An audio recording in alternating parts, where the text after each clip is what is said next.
Bem-vindos para mais uma apresentação de um livro e hoje vou apresentar o livro de Leo Strauss, Direito Natural e História. Portanto, Direito Natural e História, um livro dentro da filosofia política, escrito por um dos maiores filósofos dentro do pensamento conservador americano. E esta obra que está aqui faz parte, portanto, de um dos clássicos sobre a filosofia política, falando-nos do direito natural e do direito positivo. Mas, sem mais demoras, vamos então ver quem é Leo Strauss, que nasce em 1899 e morre em 1973. Portanto, foi um filósofo político teuto-americano de origem judaica, especialista no estudo da filosofia política clássica. Passou a maior parte da sua carreira como professor de ciência política na Universidade de Chicago, onde foi mestre de várias gerações de estudantes. Fundou a chamada Escola dos Straussianos, chamados Straussianos.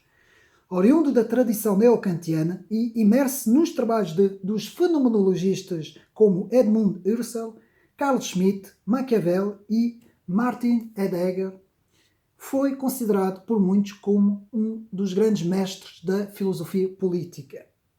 Strauss mais tarde ficou a sua pesquisa nos textos gregos de Platão e Aristóteles e fez uma comparação entre as origens e o significado do direito natural com o chamado direito positivo da modernidade. Portanto, é uma obra muito importante que vamos agora analisar de perto. Escrita em 1953, esta obra faz, portanto, o confronto direto entre aquilo que Strauss chamava direito natural e direito positivo. Portanto, logo na introdução feita por Miguel Morgado, uma introdução muito bem feita, diga-se de passagem, podemos ler logo a importância que tem a Constituição, portanto, a introdução da Constituição norte-americana, aqui na página 3 e 4, em que podemos ver o sentido histórico. E depois temos uma pequena introdução sobre a rejeição do direito natural, que é equivalente a dizer que todo o direito é positivo nos dias de hoje, e isso significa que é determinada exclusivamente pelos legisladores e pelos tribunais dos países, na página 4. Fazendo o resumo da obra de Leo Strauss, Miguel Morgado ainda continua dizendo que a modernidade ganhou sobre o direito natural.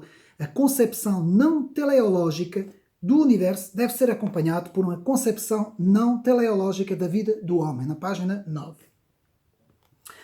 E o livro terá como duas grandes análises sobre o que Leo Strauss chama o historicismo, que já vamos ver, e os factos e valores, na página 9. Com isso, o autor chega àquilo que nós chamamos de o convencionalismo, que significa o direito à justiça não tem qualquer fundamento na natureza, portanto, na página 13. E depois, segundo o conceito dos historicistas, que rejeitam a premissa a que a natureza é a norma, na página 13. E vai haver aqui este confronto entre o direito natural e o direito positivo. Muito bem aqui, muito bem exposto na obra de Leo Strauss. Na página 14, começamos, portanto, pela definição do historicismo nas palavras de Leo Strauss. Portanto, na página 17, a história, separada de todos os pressupostos metafísicos, tornou-se na suprema autoridade, na página 19. Portanto, uma separação dos princípios morais, não é? Nos princípios metafísicos, vão criar aquilo que o autor denomina de o sentido histórico. Portanto, continuando, transição do historicismo teórico original, portanto aqui na página 29 e 30, para o historicismo radical, portanto, que se tornou depois um historicismo radical. Portanto, aqui estamos a ver a evolução do direito natural para a evolução do direito positivo. E na página 31 e 32 vemos a dimensão da consciência histórica. E aqui eu vou ler esta passagem. Portanto, na página 31 e 32, portanto, e diz o seguinte: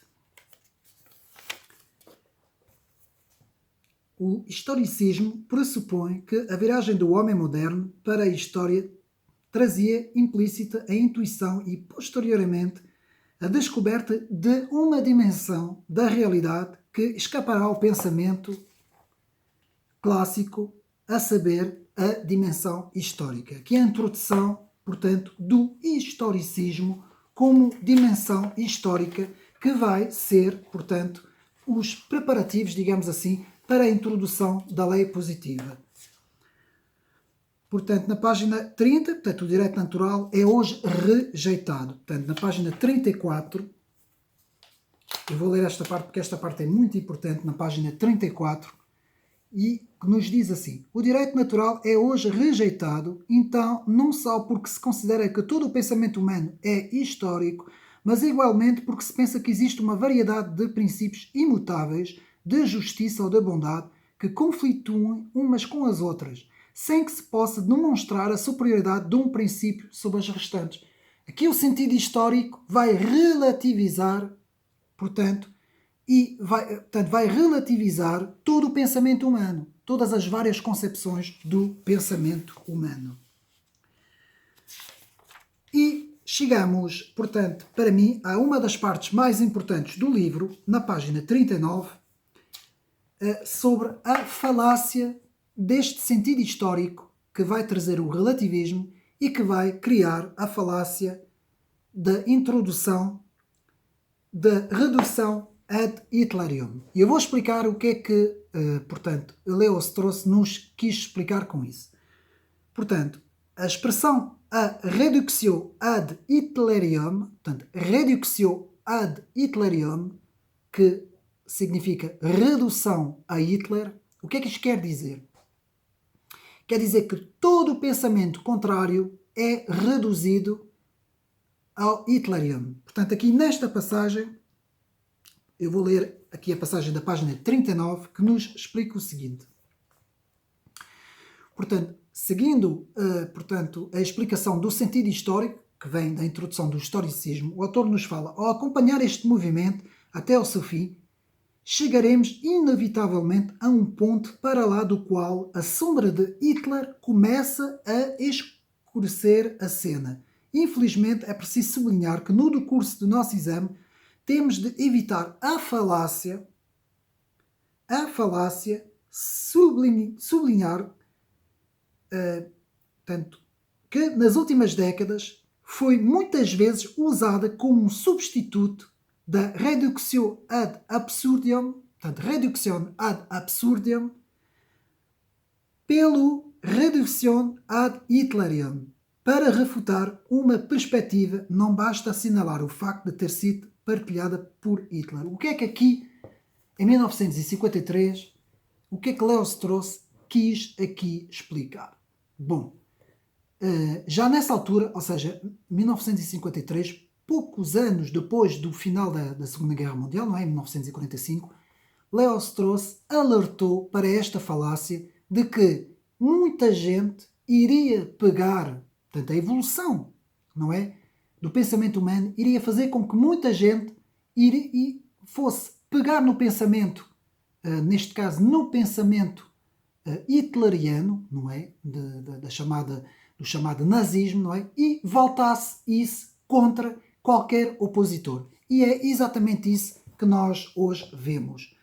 E eu tenho partilhado um bocadinho isso com os meus amigos nas redes sociais sobre o facto de que hoje, quando nós dizemos alguma coisa que não pertence ao pensamento único, nós somos logo reduzidos, portanto, a esta falácia da página 39. Somos logo reduzidos portanto, ad Hitlerium. Se eu não pensar como pensamento único, eu sou logo reduzido ao fenómeno pior que aconteceu, portanto, no século XX. E o fenómeno pior que aconteceu no século XX, os dois piores que foram o stalinismo, não é, na Rússia, na União Soviética, e foi o nazismo de Adolf Hitler, não é, a ideologia nazista, que hoje é recuperada, não é, porque a ideologia nazista acabou em 1945 e é recuperada para reduzir todos aqueles que não pensam, que não têm o pensamento único, que não caminham com o pensamento único. Isto já Lévi-Strauss, em 1953, alertava, não é? Vejam bem há quantos anos é que isso foi, não é? Nós estamos em 2020, alertava já para este problema. Passando agora à frente, Léo-Strauss vai nos falar também da rejeição dos juízes de valor, que põe em risco a objetividade histórica. Portanto, na página 35, vai nos falar nas referências e valores que pressupõem uma apreciação dos valores. Portanto, a referências a valores é incompatível com a neutralidade. Na página, portanto, 57. Portanto, o que é que isso quer dizer? Ora, a neutralidade ou a doutrina do neutralismo, que diz que tudo hoje em dia tem de ser analisado numa perspectiva neutra, muitas vezes dentro do direito natural, que como nós sabemos, o direito natural vai buscar as suas raízes a algo que é, e isso que nós temos que ver na parte final do vídeo, vou explicar isso, algo que é transcendente, né, que transcende o homem, e com isso, como isto é rejeitado, então na visão neutralista, que é a visão positiva, qualquer tipo de valor que seja transcendente é rejeitado. E nós vamos ver isso mais para a frente. Não é? Parece complicado, mas não é. Portanto, aqui na página 78, Léo-Strauss nos fala das origens da ideia de direito natural. E vamos ter aqui três grandes premissas. Portanto, eu vou ler. Em suma, pode-se dizer que a descoberta da natureza é idêntica à realização de uma possibilidade humana, pelo menos segundo a sua própria interpretação, é transhistórica, transsocial e transmoral e transreligiosa. Portanto, aqui o autor nos explica, portanto, as origens do direito natural como sendo transcendente, portanto, as concepções humanas, digamos assim. E chegamos aqui ao capítulo 4 do livro, em que nos fala do direito natural clássico. Portanto, sempre seguindo, portanto, o livro Direito Natural e História. A doutrina clássica do direito natural, a doutrina particular do direito natural, teve a sua origem em Sócrates, segundo o autor Léo-Strauss, e foi desenvolvida por Platão, por Aristóteles, pelos estoicos e pelos pensadores cristãos Tomás de Aquino, página 105. E depois o autor continua a nos explicar sempre portanto, na explicação do direito natural sobre que a lei deve acompanhar a ordem estabelecida pela natureza, página 106, que o caráter essencial político da doutrina do direito natural clássico aparece na forma muito clara na República de Platão, portanto, página 125, no livro de Platão.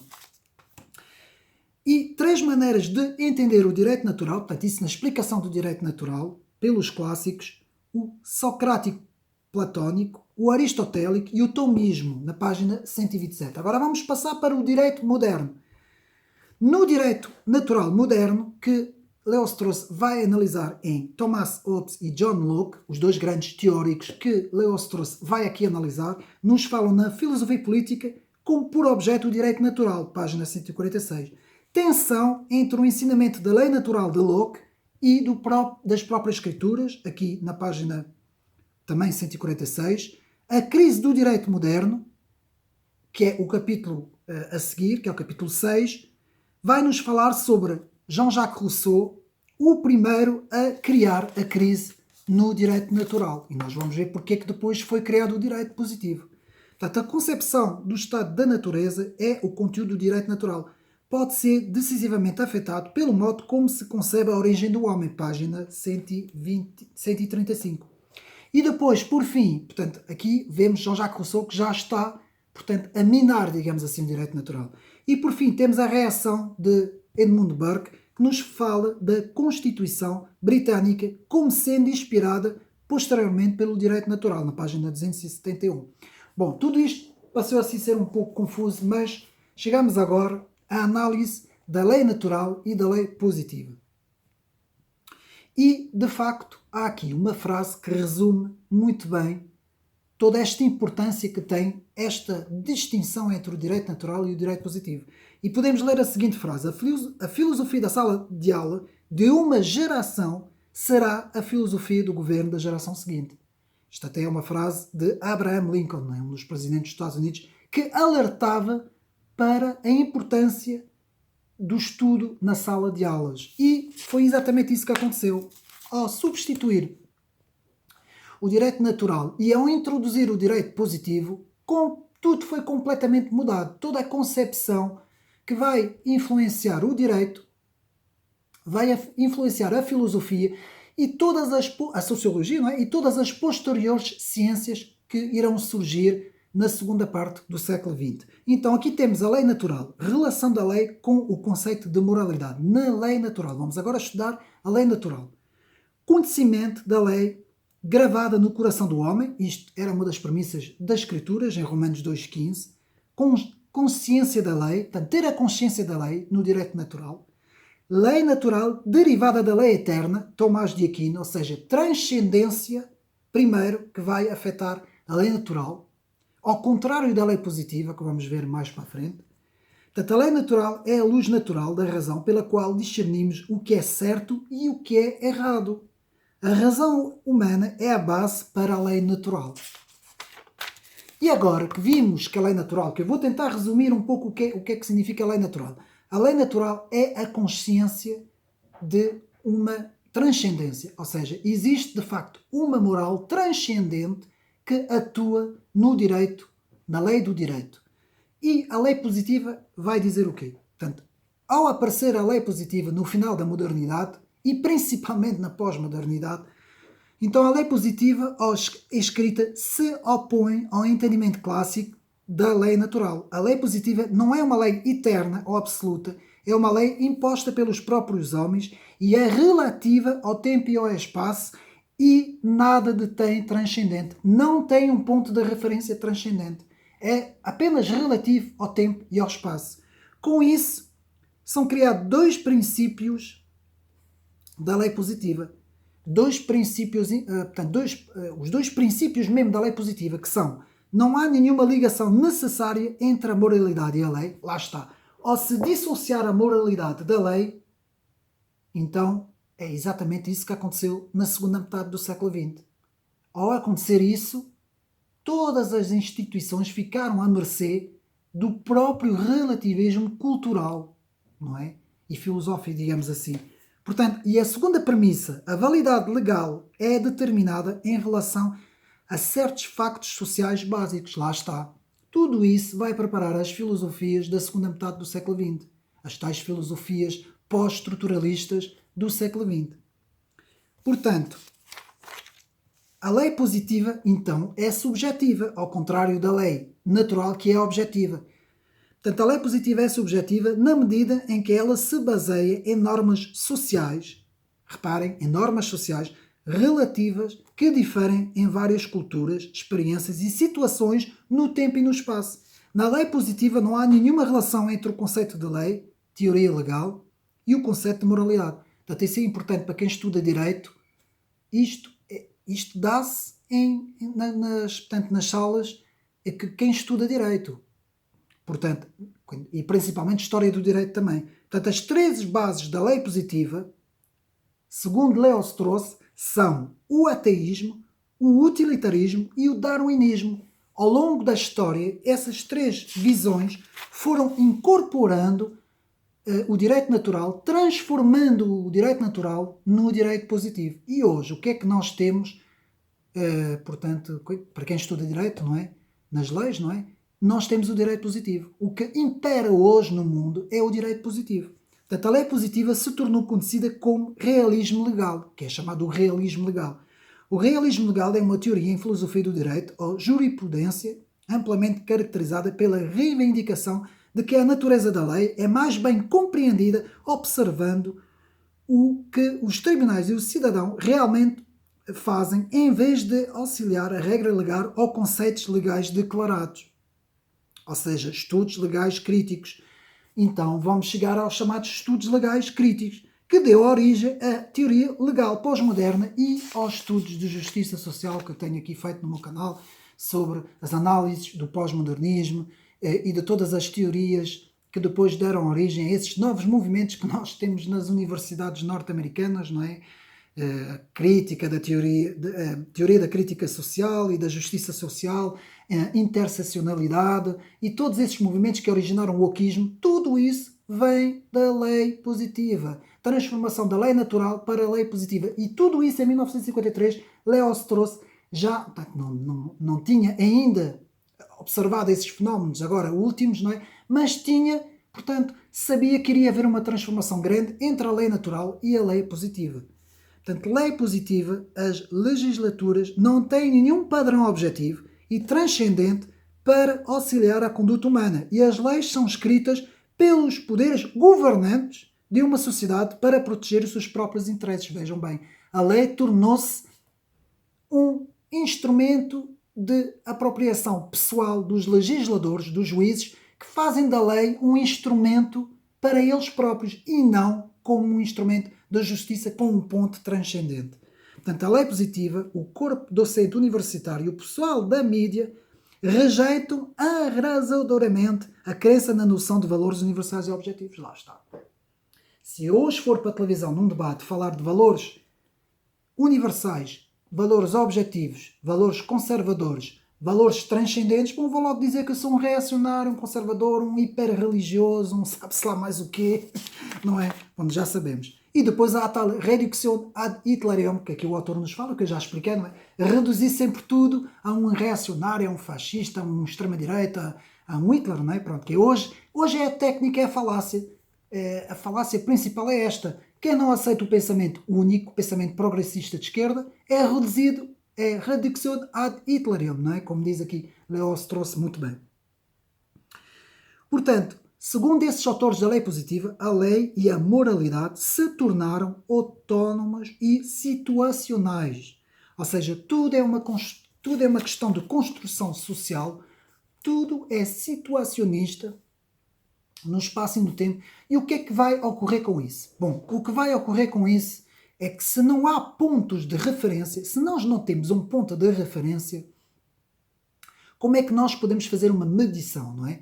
Nós sabemos, e os matemáticos sabem disso, quando se faz uma medição tem que haver pontos de referência, ou pelo menos tem que haver um ponto de referência. E muitas vezes, sem um ponto de referência, é difícil fazer uma medição, porque vamos medir o quê a partir de onde, começando de onde, não é? E se a lei positiva se transforma depois, com o passar do tempo, se vai transformando em ideologias que tudo é uma construção, então tudo pode ser construído.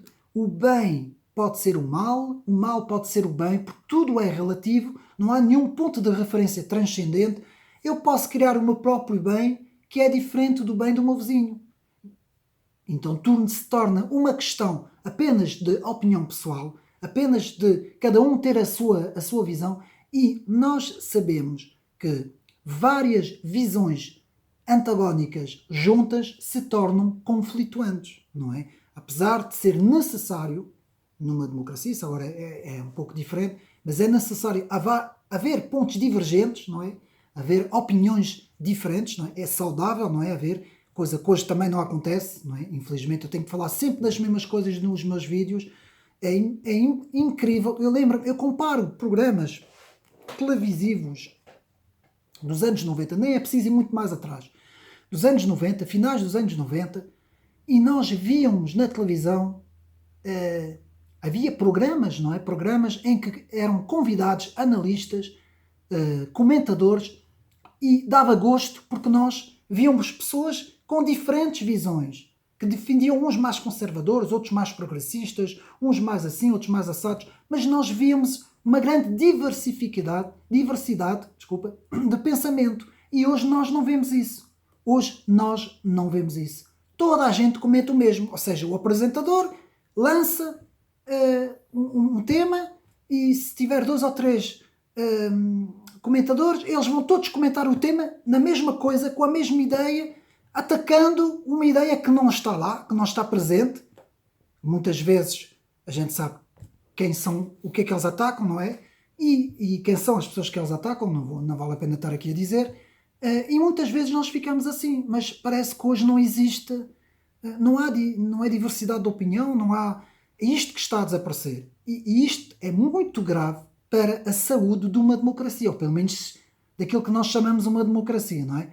Então, aqui Léo-Strauss, fazendo aqui a ponte muito bem feita entre o direito natural, entre o direito positivo, explicando os autores que formularam ideias sobre o direito natural e depois os desconstrutores que, portanto, formularam as ideias da lei positiva, é uma muito boa análise de Léo-Strauss. De facto, tiro o chapéu para esta obra. Queria apenas aqui ler algumas passagens que eu achei muito interessante sobre o livro.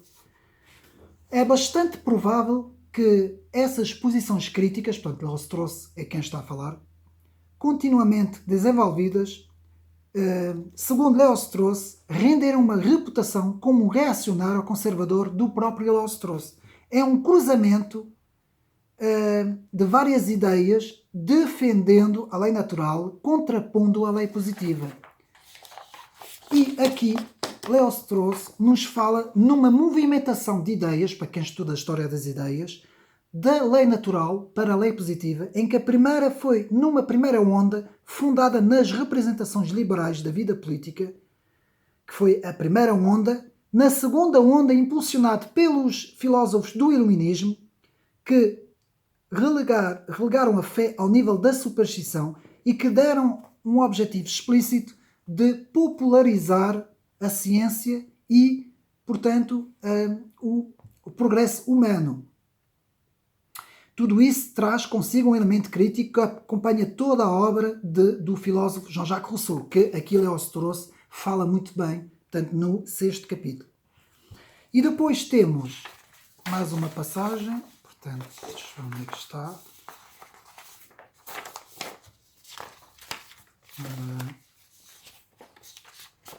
Onde é que está a passagem? Onde é que está? Onde é que eu pus? Numa passagem, falando explicitamente de Max Weber, o autor fala bastante de Max Weber, o autor nos diz o seguinte: portanto,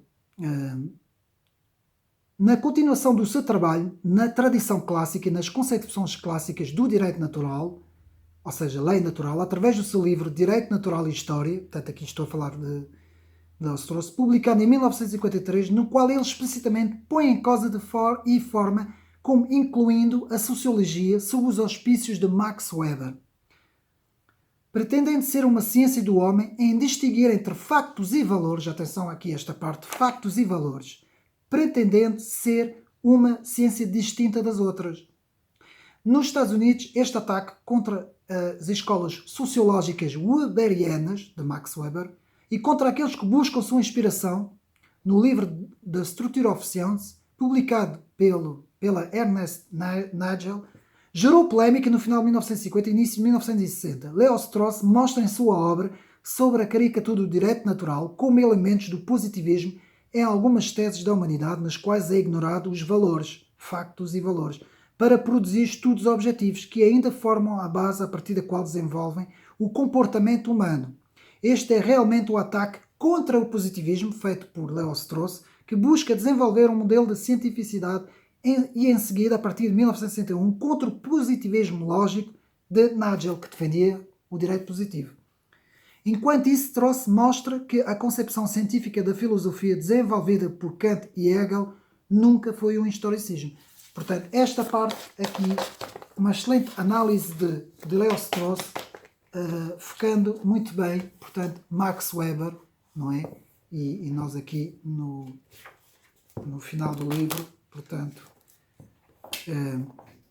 vemos, portanto, no estudo do direito natural com Hobbes e Locke, como eu tinha dito, e depois na crise do direito natural moderno, que vai originar a lei positiva, Jean-Jacques Rousseau, e depois a crítica de Burke, e no direito natural clássico, também uma passagem sobre Max Weber, sobre a importância da sociologia de Max Weber. Penso que tenha ficado tudo dito sobre o livro de Léo-Strauss, portanto, Direito Natural e História, um livro muito interessante para quem quer estudar muito bem o direito natural e o direito positivo. E eu agora mesmo, terminando, quero dar a minha opinião final. Penso que o direito positivo talvez tenha sido o pior que aconteceu dentro do direito, não é? Eu, portanto, sou defensor do direito clássico, não é? Do direito natural, digamos assim, o direito natural, e penso que este livro é talvez o que nos mostra melhor as diferenças a nível intelectuais, não é? Porque este livro é um livro mais intelectual sobre o direito natural em relação ao direito positivo. E para quem se interessa por esses assuntos, de facto este livro é imprescindível. Portanto, tem um livro que está à venda das edições 70 e é mais uma obra importantíssima para quem estuda filosofia política e para quem interessa-se por esses assuntos. Penso que ficou tudo dito, espero que tenham gostado mais deste vídeo, de ter sido mais uma vez útil para os meus amigos, de ter despertado o gosto pela leitura, pela pesquisa, pela cultura, pela nossa iniciativa própria em buscarmos conhecimento, que nunca é demais, não é? Não ocupa espaço, como eu costumo dizer, e espero que tenham gostado de mais este vídeo. Um abraço para todos e até a próxima.